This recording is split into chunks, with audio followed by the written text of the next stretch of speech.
Hi folks, I'm Alan Watt, and this is Cutting Through the Matrix on March the 6th, 2016. This is part 5 of the series.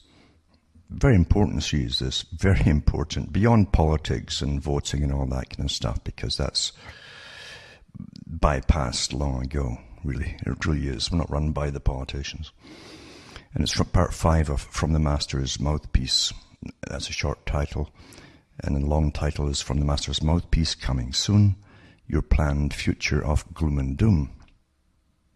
I've mentioned quite a few times that occasionally I get a letter in from someone who's still stuck in their indoctrination, and they'll say, you know, there's fantastic information, but you don't give us any hope.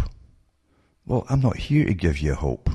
Hope comes from within yourself, you see. And you've been trained your whole life long to look for some champion to ride into town and clean it all up for you on your behalf, like Clint Eastwood. Well, that's not what I do. I leave that to the put out there well-funded managers of your brains, you see, who've been awfully successful, who promise you all these things. Just vote for this one or that one or whatever it happens to be. But you tell me one politician. And tell me if you've ever heard of any politician who wasn't killed for saying these things, that they would tear up all these treaties that they've signed with the United Nations, the World Trade Organization, all these free trade negotiations. Any politician who's ever mentioned they would get rid of their central banking system as it stands and establish their own system for creating money and managing it by themselves, not farming it out to private individuals and corporations that end up owning you, you see, and actually running a country on your behalf of those who live within the country and creating self-sufficiency and national sufficiency, not interdependence. If you're interdependent, you're no longer a nation. When you depend on your food being brought in by big agri-food businesses, international, from across the world, you're done for. If you have your money run by privateers, which we all have now, it's been here for a long time actually, who love wars, that's why they're always pushing for wars, because it's a great time to loan money to governments and have compound interest. You never get out from underneath it. They create massive welfare states because it ship all your jobs overseas too. And again, government borrows money from these privateers. Tell me anything that will really change anything from the politicians that are put in front of you to elect. I don't get caught up in the circuses for the public. And if anyone who's really followed what I've been saying for many, many, many years will know that I tell them the facts of those who run the world and run your nations and have run them the whole of your lives, and your parents and grandparents too, and even before that. Has to change, you see, and it isn't going to change because the same characters they're bringing in a new system they already own your system and everybody else's system, and they're bringing in the update to their new system, not yours. You're all affected by it because it affects all of you naturally through taxation and all the big changes in COP21 and COP45 and all the other ones that they have planned, all their 10, 30, 40-year plans that they used when they ran the communist systems as well. And as Albert Pike said, the father of the international revolutionaries in Freemasonry, as he said, that those who want to use their own intellect, understand, not giving someone else, oh, this champion's going to do all. No, your intellect. And you have a mouth attached to it as well. If you won't use your own, you are therefore, by law, you see, this is all by law, stake on the table and beasts of burden, by choice and consent.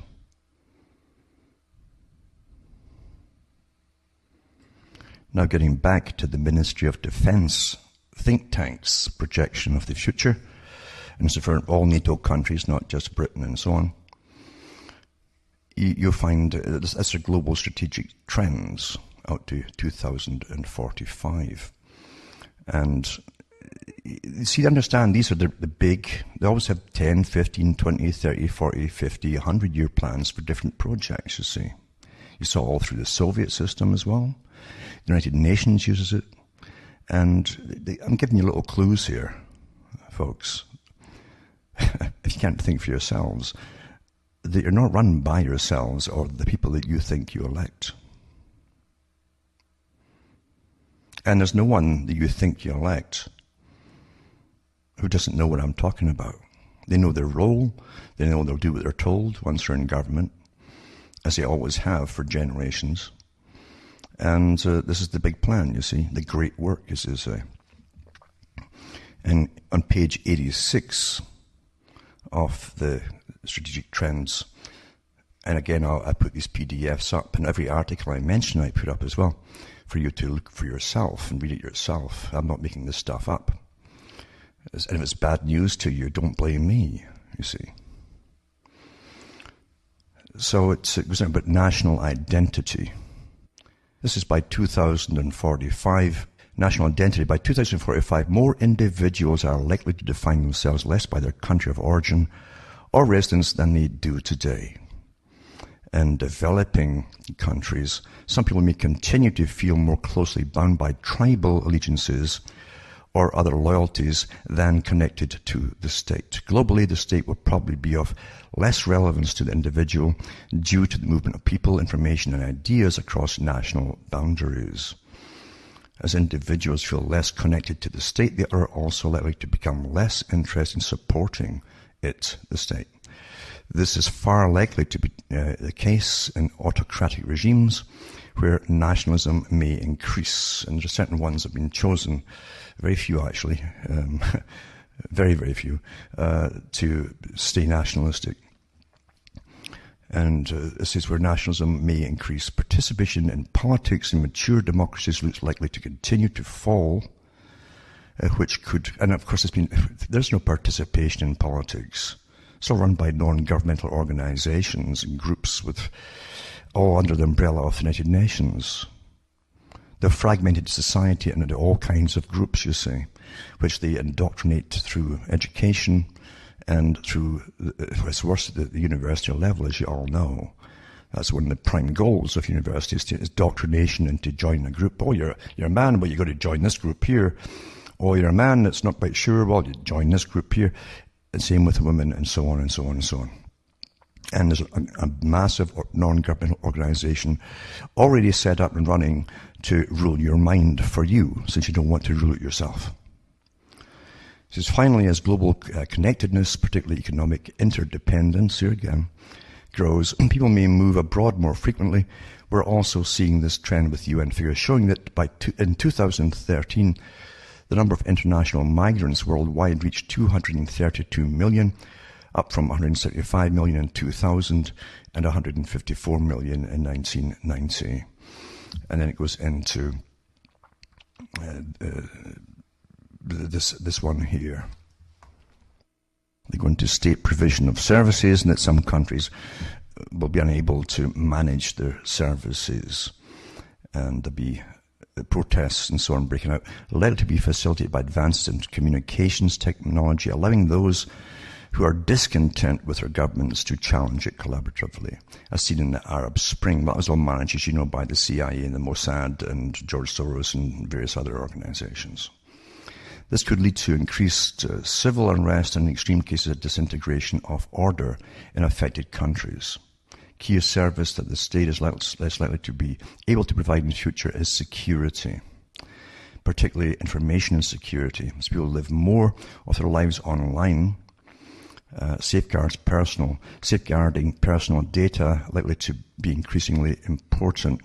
Private companies already provide much of the communications infrastructure, from delivering post to providing phone and email service, and it seems likely that in response to customer demands, they will take a greater responsibility for making sure those services are secure.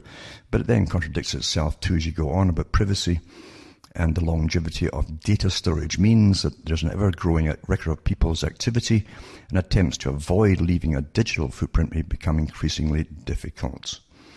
At the same time, growth in the number of surveillance devices is increasing at a rapid rate, and unless individuals go to great lengths to avoid detection, it's likely that by 2045, a near-complete record of their movements could be built up by an interested party. Well, it's all to do with your government and government agencies, and they actually go through that too. It's quite, it's everything you should know already, really, but it's to become much more intensive. And I've already trained a whole generation, a young generation, that privacy is a thing of the past. You don't need it anymore. Why would you want it? It's interesting how people, again, want to fit in to the new normal. And we're always given new normals to fit in too. It's called political correctness. And to belong to the general herd, you see. A herd mentality. And those who manage us always give us the herd mentality and all the rules for it, so that you can belong to it, you see. And if you want to have some privacy, you must be doing something wrong. You're not nice, you're not good. You're not good like me. And they do their social preening and all that kind of stuff. And they go about religion and ideology, like to remain a significant component of people's identity, with evangelical Christianity growing in popularity in Latin America, Asia, and Africa, as well as Islam becoming more prevalent in the Middle East and North Africa. It was becoming more prevalent across the whole of Europe and Britain. It has been for years in Britain. And the States too, still they get that one coming in big time. And it says some religions are likely to become increasingly politically assertive. And they'll continue to be assisted by globalization and by developments in communications technology, and so on and so on. And again, I'll put all this up for you to read through for yourselves. It's a long PDF on the global strategic trends out to 2045. And this ties in with the following articles too. This one is on a proposed United States Commission, and it would explore security, privacy in the digital age, you see. Well, they've been doing that forever, as you well know. And it says that leaders of two key U.S. congressional committees involved in national security joined together Wednesday to propose the creation of a national commission to explore the sometimes conflicting issues of privacy and security in the digital era. Representative Michael McCall, he's from Texas, chairs the House Homeland Security Committee, and Senator Mark Warner from Virginia, I think, is a leading member of the Senate Select Intelligence Committee. Together are calling for the creation of the bipartisan McCall-Warner Digital Security Commission that would bring together experts who understand the complexity and the stakes to develop viable recommendations on how to balance competing digital security priorities.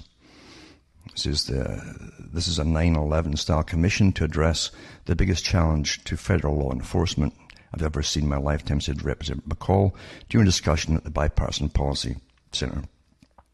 If you can't see what the terrorists are saying, you have a very urgent security issue.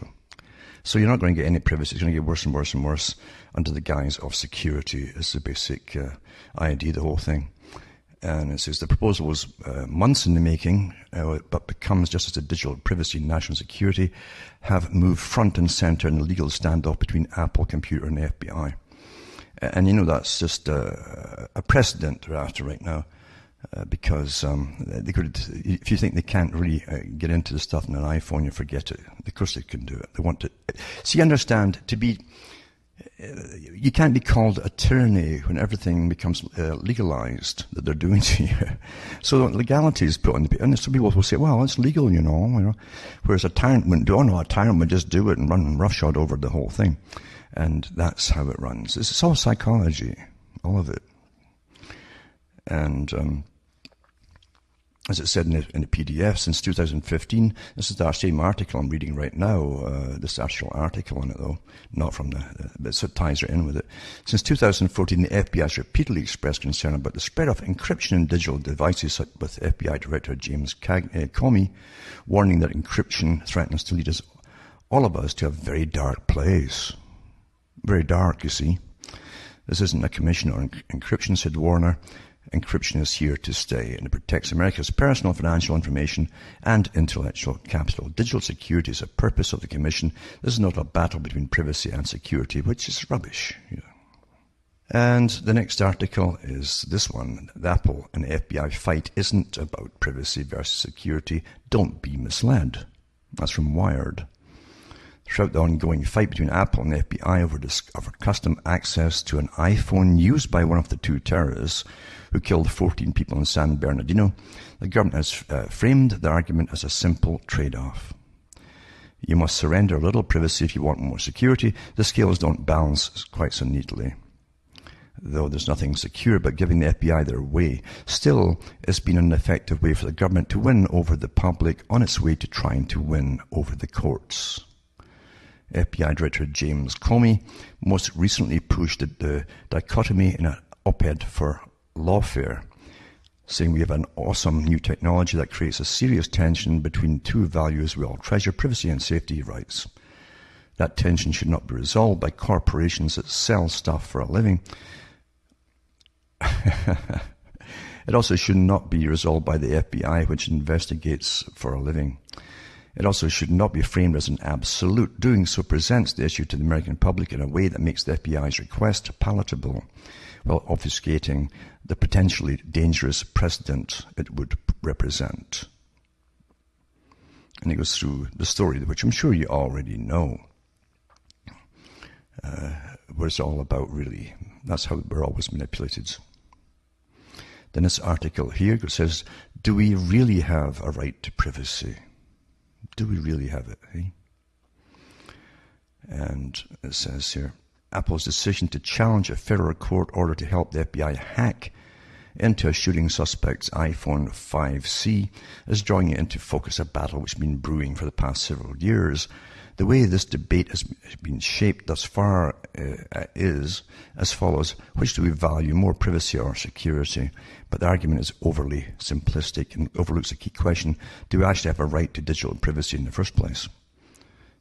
It's on to say, personally I think we should, but that doesn't mean that we actually do. The right to privacy is a bedrock concept in the U.S. society and a guiding principle in the legal system. But if you look for it in the U.S. Constitution or the Bill of Rights, you won't find it. That's because privacy rights aren't as clear-cut as many Americans generally think they are.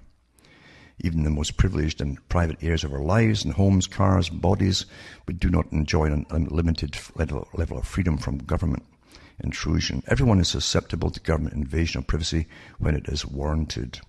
Consider how much of our sensitive personal information has no guarantee of privacy at all. None of us can make our voter registration, home ownership records, tax records, liens, or court records totally private unless under exceptional circumstances. It depends who you are and see.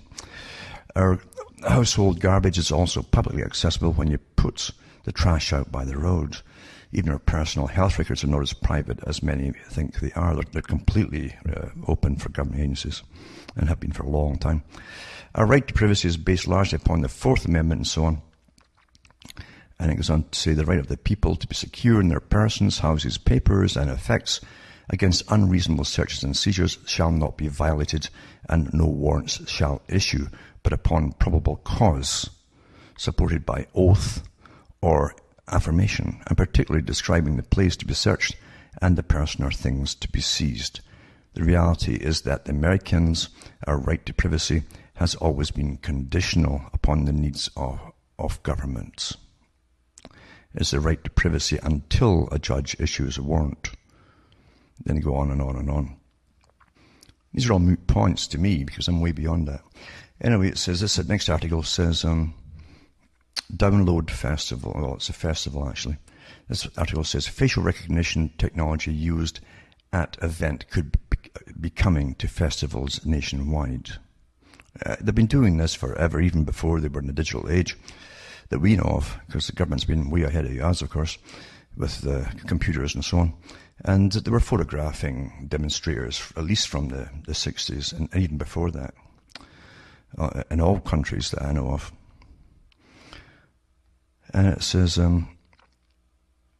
they give you, going to music festivals, for instance, and what happens there, fancy dresses and fun themes and so on. But the thing is, that's when they photograph you all. It says music festivals across the country could soon scan the faces of everyone on site after Leicestershire police admitted several organisers want the facial recognition software that Force has introduced at this year's Download Festival at Donington Park. Around 90,000 people attending the 5-day rock event in Derby will have their faces scanned by strategically placed cameras, which are then compared with a database of custody images across Europe. For the whole Europe, you see. The Force has trialled the system since April 2014 in controlled environments. That's in universities and places you have no idea, even toilets, you have no idea, you see.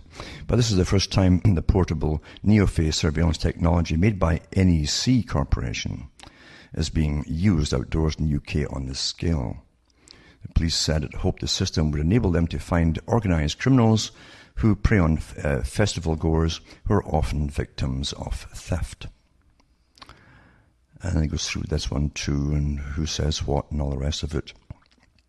And the police have their version of it too. It's all keep you safe and secure, etc., etc., etc. Now this topic, this leads into, for those who are still awake, you see, because there's no rah cheerleading here, you see, and cuss words and politicians yelling at each other and screaming. A great circus show for those who think that's what runs the countries. But this is awfully important, what I'm going to talk about next. Awfully important. It's about resources. Now, I've talked about austerity over the years, and this is part of the plan, and eventually all your money will go to all the services you need and all the energy requirements you need, and you'll be paying too for carbon taxes and energy taxes and yada yada, till all your spending money is gone, and you'll be lucky to have any money left to pay the basic necessities. That's what it's all about, folks. This is the new big part of the ones who already own the world. And as far as you're concerned, they own all the nations, all of you in it too. You remember, you're a human resource. But that's what they call you now, you see. So this is about resources, and we're back to the military global strategic trends, the military think tank. Demand for resources of all kinds is likely to increase out to 2045 as the world's population rises to around 9 billion. While the demand for food will grow, some countries are likely to experience significant declines in agricultural productivity. Water shortages are likely to be particularly acute in many areas, exacerbated by increasing demand and climate change. Climate change, you see, which they control the weather too. In the 2045 timeframe, coal and hydrocarbons are likely to remain the most important source of energy, with renewable and nuclear energy likely to make an increasing contribution. Water. So you're down to your heating and so on. Believe you me, you're going to freeze to death, just like they do in Britain, a lot of the people today, and have for years now. It's now normal in Britain to freeze to death in your own home. Water. One of the first talks I ever gave many, many years ago was about resources and how everything you need, your basics even for living, will be used like a massive truncheon upon you, a baton. And you're lucky to get your basic needs met. Even at current population levels, supply of fresh water is arguably insufficient. Factors such as population growth, increasing demand from industry and agriculture, and reliance on unsustainable, there's that term again, water sources, such as aquifers, are likely to mean that many people may not have reliable access to adequate supplies of water. By 2045, global agricultural water consumption could increase by 19%, with global fresh water demands likely to grow by 55% in the same period. Estimates of those suffering from water shortages today may vary between 450 million and more than 1.3 billion people without mitigation. By 2045 or sooner, around 3.9 billion people, or over 40% of the world's population, are likely to be experiencing water stress. This represents a significant increase on the estimated 2.6 billion people suffering water shortages in 2000. The poorest people often have extremely limited access to fresh water. Someone living in a slum may only be able to access about 5 to 10 litres daily, while a middle or high-income individual living in the same city may use about 50 to 150 litres per day. An estimated 2.2 million people die every year from diseases that cause diarrhea because of inadequate water and sanitation. This is likely to be problematic by 2050, when 1.4 billion people, mainly living in developing countries, are unlikely to have basic sanitation. Efforts to improve safe water supply and healthcare access have succeeded in reducing deaths from diarrhea, but these gains may be thwarted as the number of people living in slums increase, while environmental change places further stress on fresh water availability. This is their lead up to what they're really after, you see. But they're giving you all the clues at the same time. Now, this is a long section because it touches on everything that you need and gives you a lot of clues as well about what's being introduced and how it literally will eradicate what you see as private property of any kind. Because they touch on these particular aspects of water, food, energy, and heating, everything, basically. And also put up a PDF that ties in with this because, again, everything's connected, you see. This big, huge agenda, nothing to do with your politics or who votes and so on, and who votes for whom, or the politicians you vote for. It says United Nations. It's called UNEP, actually, which is actually United Nations Environment Program. So you wouldn't think an environment program encapsulates all these resources and their plans for it, but ties in completely with the NATO Global Strategic Trends, the MOD one, that I'm talking about tonight. I'll put that PDF up from the United Nations, UNEP, for those who want to look at it and understand what's really going on. Most folk don't want to understand what's really going on. They want, again, the champion, the Clint Eastwood, to ride into town and sort things out for the villagers that are all scared stiff to do it themselves, you see. Now remember, too, that your mind is controlled by the media. And the media goes into action with the Ministry of Defense and all the other groups in the United Nations without telling you that the articles they're putting out tie in completely with these other organizations, you see. That's how it's all done. That's why knowledge is just deliberately scattered. It's not so scattered now because you have a meme. A meme is set out there for you to follow, and that's what works quietly on your mind in a subconscious way. And when things happen that you've read, it ties in with other things that you've read, but you're not really conscious of where exactly you found the article or whatever, read it from or heard it from, bits and bytes of information. Then you think it's all, I guess it's normal, you see, so you go along with it. It's all worked out that way. The scientists calculate our debt to the earth. Remember the last couple of articles I've talked about here too, to do with resources and so on. Scientists calculate our debts to the earth. So there's a premise of you've got a debt to the earth, you see, you, all of you. Researchers in the US have found a way to put a monetary value on the multitude of vital services and assets we rely on nature to provide us cost-free. It's amazing. Money's the answer to the climate, you see. And run through by certain fingers and hands, and you have talked about who before, and you all know. And here it goes again. But they've got science on their side. They don't use God anymore. They use science, you see. You've all been conditioned to believe in science. Perhaps for the first time, scientists have put a direct cash value. It's amazing. They must have an awful lot of free time, these scientists, that they go into all economics and so on, and different areas to do with banking and who's going to run all the carbon credits and also all the natural capital. Right? You see? Natural capital. This term, you're going to hear it more and more frequently.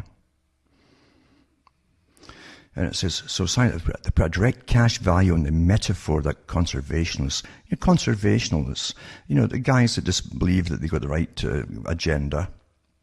Anybody can be a conservationist. But it sounds like almost like a holy priesthood now, the way it's been drummed into your heads, isn't it? They're ordinary folk. That a lot of them get paid by the big foundations to lead the herds of followers along, the big NGOs, to demand things, you see. That's how it's all run. The big corporations. This is, in effect, the money humans don't have to spend on services that nature supplies for free, such as crop pollination, water purification, and coastal protection by wetlands, sandbanks, and reefs, you see. And one high-value transaction supplied gratis by nature is groundwater. For farmers, water in subterranean aquifers represents money in the bank, as groundwater underwrites 40% of the world food population. Eli Fenichel, assistant professor at the Yale School of Forestry and Environmental Studies, and one of other big grants he gets given from whom to supplement his massive salary, and colleagues looked at withdrawals from the Kansas High Plains aquifer and report in the proceedings of the National Academy of Sciences that between 1996 and 2005, Kansas lost approximately $110 million a year. The losses represented the depletion of aquifers as farmers withdraw this ultimate nature capital to support food production, and the total for the decade was $1.1 billion, roughly equal to Kansas State's 2005 budget surplus. It is, the scientists say, substantially more than the sums invested in schools over the same period. The scientists say, our work can help governments and businesses track the sustainable use of natural resources. Without a calculation like ours, policymakers would lack critical information about how food production impacts their water health. And it says, that's by the Eli, of course. It isn't, the lie part's pretty good. It isn't often that economists can place any direct value on a national resource. Why do they use us as national resources too? Human resources. Farming and industry evolved as it did because the natural resources were there in the first place. Well, if it's natural, it's there in the first place, then how can these big boys step in and say we're going to tax you on it all? If it's for all of us and it's there in the first place, that's the natural part of it. Conservationists, again, this holy priesthood, sometimes pose the question, if plants had not evolved alkaloids that could be exploited as pharmaceutical drugs, or if there were no bees to pollinate fruit blossom, what would humans have to pay to get someone else to do these things? Well, we wouldn't be here, we'd all be dead, wouldn't we? Because, if nothing gets pollinated, we'd all be starving, or else we'd be totally meat eaters, of course. And if forests failed to absorb humans' carbon emissions from fossil fuel combustion and greenhouse gas release, how bad could global warming get? Oh, global warming, eh? They've been spraying the skies daily all over the place since 1998. And anyone who can see for themselves have they noticed it without being told in the first place. But such questions are rhetorical. It's all Wizard of Oz, isn't it? Part of persuasive argument for conserving forests or using pesticides is sparingly. City planners, geophysicists, and climate scientists alike. Climate scientists, you see. It's a great scientist now, climate. These guys couldn't get a job before they created the whole con. Because climate's always been changing, regardless if there's humans on it or not. But again, it's a con like everything else. It's to rob you and put you into an ultimate serfdom to the world state, you see.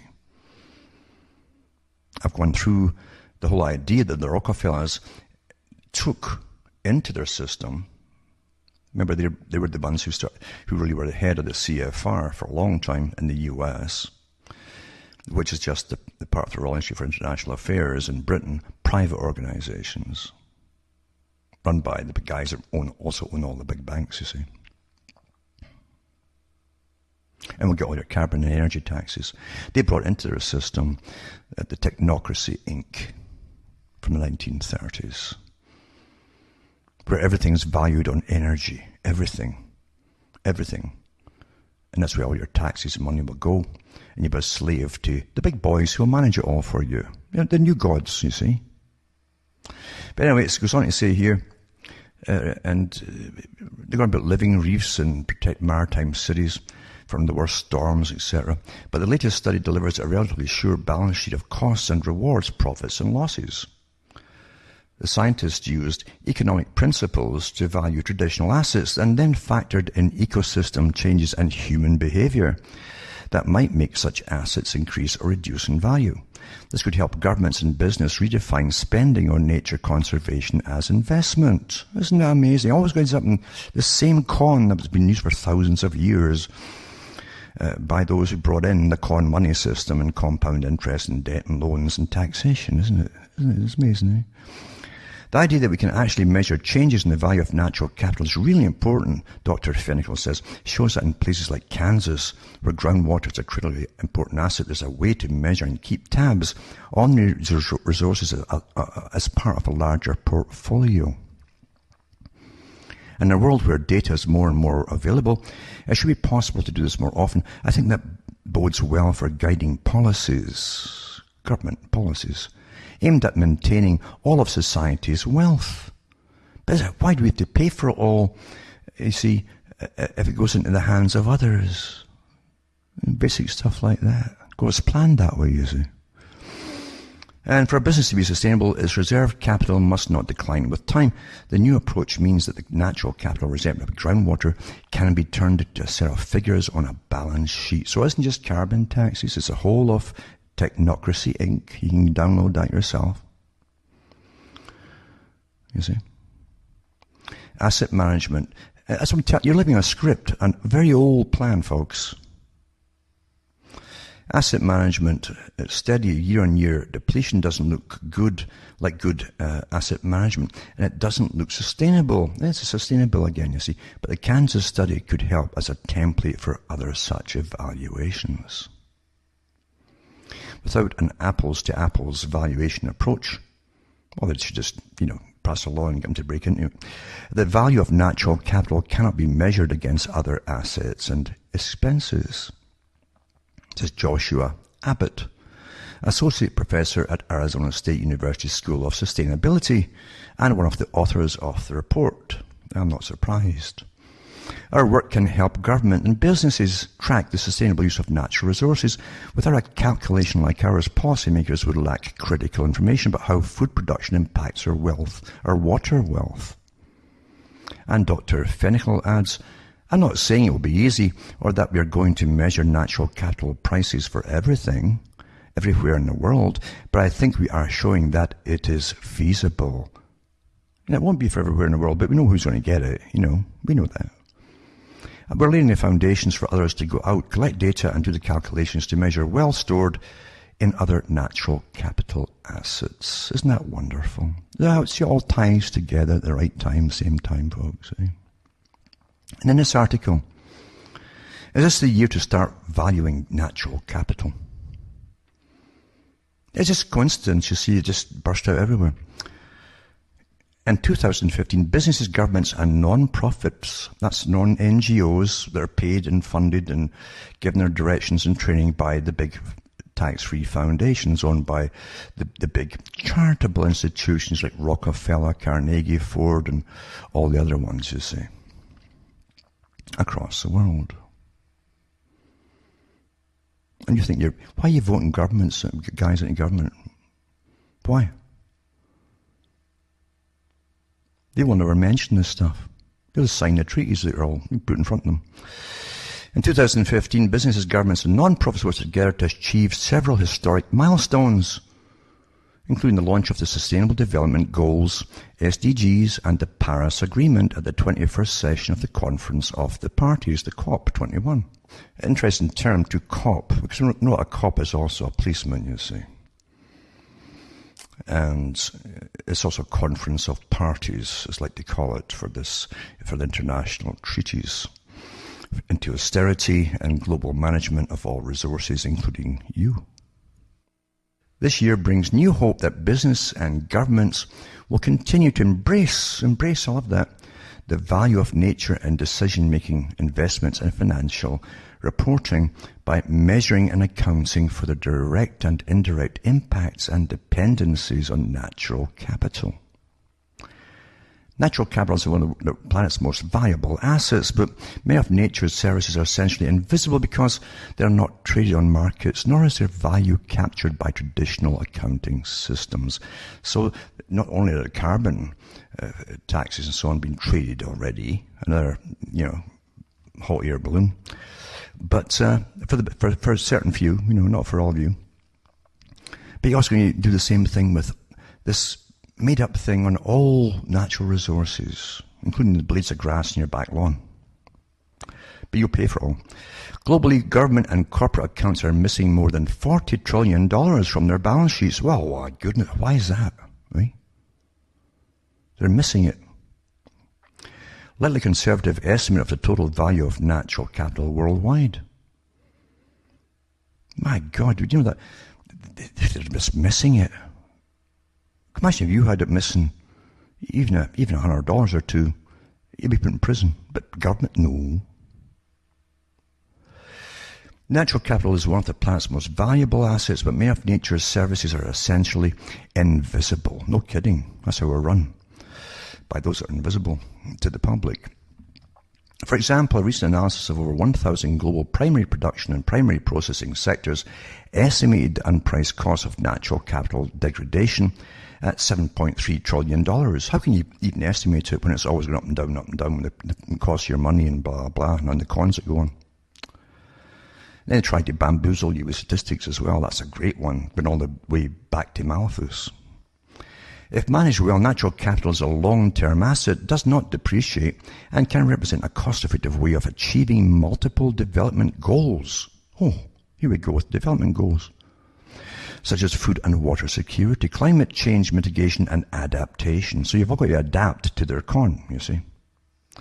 A well-managed forest, such as Rwanda's Nyungwe forest, can regulate water for drinking. Agriculture and hydroelectricity store carbon, support pollinators, and provide recreational opportunities. The private sector is already realizing the economic benefits of restoring and conserving valuable natural capital. Fantastic. And it goes on and on again, praising the Natural Capital Protocol. Oh, it's like Lenin again and Marx and all that, right? Will be launched in July. The Natural Capital Coalition developed this framework to help companies measure their risks and dependencies on natural capital. A range of contributors, including the EY, have collaborated to develop the protocol and are pilot testing it. Nature is no longer only in the domain of environmental ministries, non-governmental organizations, donors, or foundations. Well, they make sure your politicians sign all into law, you see. That's what the politicians are there for. Several SDGs have ambitious targets related to natural capital. For example, Goal 15, known as Life on Land. Oh, life on land, eh? This is a target to integrate ecosystems and biodiversity values into national and local planning. There you go.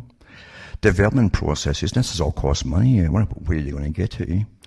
Poverty reduction strategies and accounts by 2020. Again, on these 5, 10, 50, depends what part of the plan they're talking about, you see. This is a very old tactic by the same people who have always run the world. In the month preceding COP21, businesses committed to maintaining and securing natural capital as a cost-effective way to reduce climate emissions, support climate change adaptation, advance sustainable development. For example, numerous companies, members of the We Mean Business Coalition, committed to remove commodity-driven deforestation from supply chains by 2020. And the White House issued a memorandum in October directing federal agencies to incorporate the value of natural infrastructure and ecosystem services into their planning, investment, and regulatory decisions. Then they go on about different declarations and so on. See where it's all going, folks? Where it's supposed to go. Planned to go, you see. I say we're living through the script. Now, here we have another one on the same topic. It's just coincidence, you understand. It's not a meme, no. It's just coincidence. From the Yale School of Forestry and Environmental Studies. What's nature worth? Study puts a price on groundwater and other natural capital. Oh, is that word? That's a term again, eh? Just came out of nowhere, eh? And it says most people understand that investing in the future is important, and that goes for conserving nature and natural resources too. But in the case of investing in such natural assets as groundwater, forests and fish populations, it can be challenging to measure the return on that investment. So get into your heads, folks. It's all to do with money, you see, and prices on everything that you take for granted, you see, that nature supplied you with. A Yale-led research team has adapted traditional asset valuation approaches to measure the value of such natural capital assets, linking economic measurements of ecosystem services, with models of natural dynamics and human behavior. Writing in the Proceedings of the National Academy of Sciences, like science again, the gods, eh? The authors demonstrate how to price natural capital using the example of the Kansas High Plains groundwater aquifer. You see? According to analysis, groundwater extraction and changes in aquifer management policies, driven largely by subsidies and new technology, reduced the state's total wealth held in groundwater by $110 million per year between 1996 and 2005. Isn't that? It's amazing what they can do these days with prices on things like that and work it all out, eh? Isn't that fantastic? The money magicians, eh? Measuring the value of natural capital can allow governments and businesses to redefine conservation expenditures as investments. And guess who's going to pay for it all? Eh? Now he mentions Eli again, Fenical and so on. And again, I'll put that one back up. And it also mentions who else is in it. Such ideas have been advanced by the United Nations and the World Bank. Oh, isn't that amazing that this group is set off to take the whole world's resources over and manage it properly, you see. You know, this real elite, you see, that created the Lord Alfred Milner Group. Then it became the Royal Institute for International Affairs. Private organization still, and its branches across the world, one in the US called the Council on Foreign Relations. All media guys are members of at the top, and so on and so on.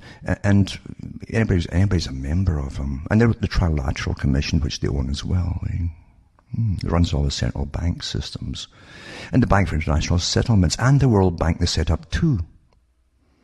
All private institutions that they run and own, you see. But you pay for them all.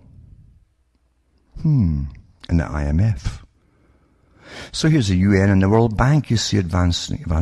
However, a problem with measuring such inclusive or comprehensive wealth has been measuring the prices of natural capital. Oh, thank God they've got the sciences, eh? And it goes on and on and on. And in this article here, you see, which is what's nature worth again? Circuit's price on groundwater and other natural capital again. I'll mention that one. And again, the UN, the World Bank. DEFRA revamps Natural Capital Committee. You see, DEFRA. And what's DEFRA now? They have all these, you need a massive set of dictionaries to work out all the cons and all the terms they're using to con us with, you see, and bamboozle until you just give up. That's the idea of them all, you see. And you keep voting in individuals into politics. Look around you. Look at all the stuff I've been reading over the years with all these DEFRAs and everything else I got out there, and COPs and blah, blah, 21 and yada, yada, yada. Why do you think there's so many of them? It's to make you all give up and not really get it, what's really happening and what's running the world on behalf of the money masters. So DEFRA revamps Natural Capital Committee as the World Wildlife Fund calls for system of natural stress tests. Ooh. Well, we're under stress, aren't we? They make sure of that, don't they? Good Lord. And there ain't anything natural about that. But I'll put this one up here about this too. But it talks about revamping its Natural Capital Committee. Oh, NCC, stuck about in the dictionary as well. But DEFRA, what's DEFRA again, eh? It's Department for Environment, Food and Rural Affairs. No kidding, eh? That's the UK's version, but they have them from all over. Every country's got them itself, you see. Do you understand we don't vote for the UN, the IMF, the World Bank, the Council on Foreign Relations, or the Organization for International Affairs, or any of these systems? We don't vote for that. Why you bought? They run the world. These politicians don't. They're just there to rubber stamp whatever's put in front of them by the guys that do run these organizations. The parallel government, the real government, folks, the over-government. So here we go into this one. The new members on the committee include Professor Colin Meyer from the Said Business School at the University of Oxford, Professor Diane Coyle from the University of Manchester, who's also a director of Enlightenment economics. Enlightenment, eh? That's because they just tax you until there's nothing in your pockets, so you're a lot lighter. And Professor Georgina Mace, I guess she's carries it around her purse, who's Professor of Biodiversity and Ecosystems at the UCL and Director of the Centre for Biodiversity and Environment Research. That goes all the way back to Maurice Strong, you see, biodiversity tree. Did you vote for Strong? No, of course not. Or his NGO? No. Well, how come you just put that in front of the government so all signed it in your law? They'll be joined by Professor Ian Bateman, an environmental economist and director of the Centre for Social and Economic Research and Global Environment, but called CSERG, added to the dictionary. Professor Cathy Willis, Director of Science at the Royal Botanic Gardens, Kew, founding Director of the Oxford University Biodiversity Institute, and currently also Professor of Biodiversity and Head of Long-Term Ecology Laboratory at the University of Oxford, and Professor Paul Leinster, Professor of Environmental Assessment at Cranfield University and former Chief Executive of the Environment Agency. You see, remember what I've said before? The world is to be run by those in academia, with all the new cons that they've dreamed up for new titles and stuff, you see. On behalf of the money boys, you can vote for who you want. You don't vote for these folk, but they run the world. So at the top, you got the money men, of course. Then they're staff of all these con folk who give themselves amazing credentials for nonsense. The appointments are welcomed by the Environment Secretary Liz Truss. Unfortunate name that, because she's got a hernia and needs a truss. She's on because she was just lifting money from the public. Through bringing together considerable skills and experience from a wide range of backgrounds, this new NCC will provide expert advice on how to expand their knowledge of natural capital, how best to use open data to drive environmental improvement and apply what we have learned and practiced through the 25-year plan. There you go again, 25-year plan for the environment, she said in a statement. Oh. You see, the future's all planned for. You don't vote for any of these folks. You don't vote for any of them folks. Then talk about the new committee is expected to build on previous work on the economic value provided by natural capital. So it's economic value, you see, and ecosystem services and so on and so on. Then you go on to this one here. Now, every country's got one of these guys that's been out there for years as front folk to brainwash generations, actually, some of them, into loving little furry animals and things by giving you nature programs. And David Suzuki, well, you've all heard of Suzuki. No, not the motorbike one. But this guy who really is a geneticist and he believes in eugenics. Eugenicist, you see. And every country's got one of them, you see. Put out there for years and years by the TVs that you all watch. I don't watch TVs. I don't watch TV. I haven't watched it for years. Years. Because I knew it was all for. So here's David Suzuki, who isn't elected to anything either, putting a price on carbon. The principle that polluters should pay for the waste they create has led many experts to urge governments to put a price on carbon emissions. One method is sometimes controversial cap and trade.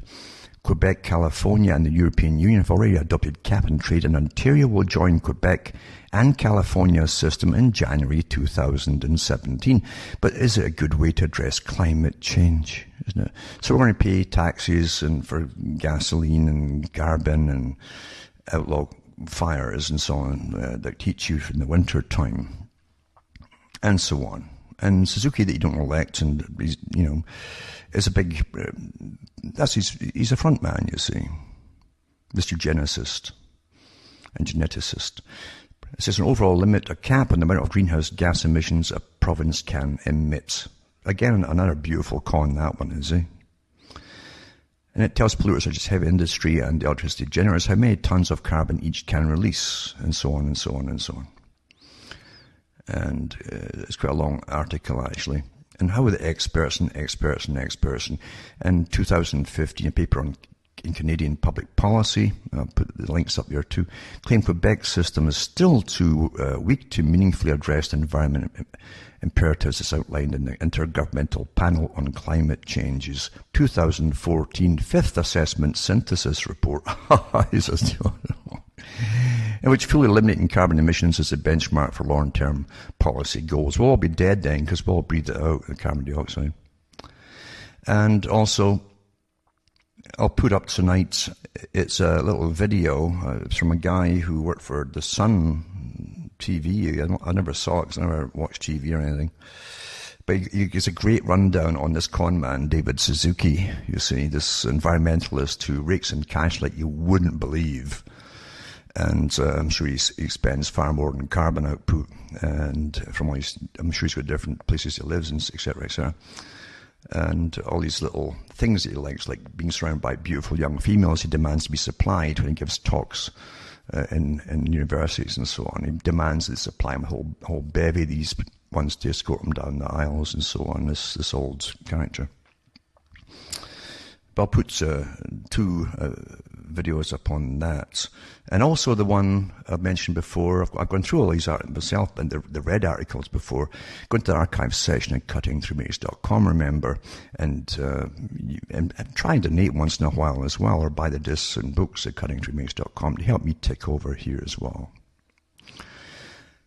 But I've read about David Suzuki over the air, and I went through his whole agenda and who he really is, etc. And when you see him at university, when he was teaching at university and so on, and you'll see him on one of these videos saying that people are just maggots, you see. And there's different classes of maggots. There's elite maggots at the top, and the ones below them get the droppings, richer droppings naturally, to the ones below them. And then you get the ones at the bottom, they get the poorest quality droppings, put out by that layer of maggots above them. This is the character this involved in telling you you're going to pay into the dirt, basically, until you're in the dirt itself. And even then you'll pay to be buried in the dirt or burnt in the dirt or whatever it happens to be, or dust. You better understand what you're dealing with here, folks, and who these folk really are. It's just incredible. Just incredible. Well, that's it, folks. For the end of this series, I hope, anyway. I could go on and on for probably a year on just a lot of these kind of things, but most folk don't want to hear it. They can't handle it. They'd rather believe that some politician will ride into town and chomping a cigar and clean it all up for them, you see. And all the stuff I'm talking about is irrelevant to them, is too big for them. They won't manage their own lives, and they won't open their own mouths and speak out themselves everywhere they go in this life or death situation. From Hamish myself from Ontario, Canada, this is good night. May your God or your gods go with you.